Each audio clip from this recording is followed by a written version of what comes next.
ओम नमो भगवते वासुदेवाय। जय श्री कृष्णा। राधे राधे। सच्चे श्रद्धालु जनों को मेरा सादर वंदन। आप सुन रहे हैं आषाढ़ मास महात्म्य कथा का दूसरा अध्याय, जो भगवान श्री हरि विष्णु की अपार महिमा से ओतप्रोत है। आइए तो चलते हैं, कथा प्रारंभ करते हैं।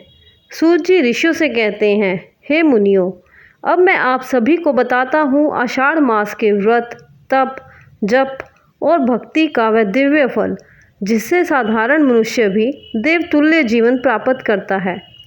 आषाढ़ मास ये भगवान श्री हरि विष्णु को अत्यंत प्रिय है। इस मास में जो व्यक्ति ब्रह्म मुहूर्त में उठकर गंगा जल से स्नान करता है, तुलसी दल अर्पित करके श्री हरि का पूजन करता है, वह अपने पापों को ऐसे त्यागता है जैसे सर्प पुराने केंचल को।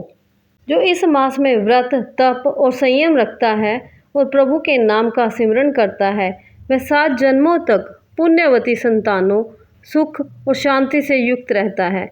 नारद जी ने भगवान विष्णु से पूछा, हे प्रभु, इस मास में जो व्रत, जप और सेवा करता है, उसे क्या फल प्राप्त होता है? भगवान श्री हरि मुस्कुराते हुए बोले, हे नारद, जो श्रद्धा से आषाढ़ मास का पालन करता है, मुझ पर विश्वास रखता है और सच्चे हृदय से तुलसी, जल या एक दीपक भी अर्पित करता है, मैं स्वयं उसे अपना धाम प्रदान करता हूँ। इस मास में गीता पाठ, विष्णु सहस्त्र नाम, हरि नाम संकीर्तन और सादा सात्विक आहार सब कुछ पुण्यवर्धक होता है। जो व्रत रखकर गो सेवा, संत सेवा या अन्नदान करता है, उसका जीवन यशस्वी हो जाता है।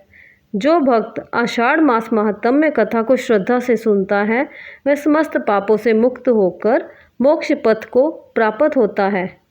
इसलिए हे श्रोताओं, भक्ति के इस पावन मास में ध्यान करें प्रभु श्री हरि का, करें सेवा और व्रत और पाएं दिव्य आनंद। यदि ये कथा आपको भाव विभोर कर गई हो तो हमारे इस भक्ति चैनल को सब्सक्राइब करें और अगला अध्याय सुनने के लिए जुड़े रहें आषाढ़ मास महात्म्य कथा अध्याय 3 के साथ।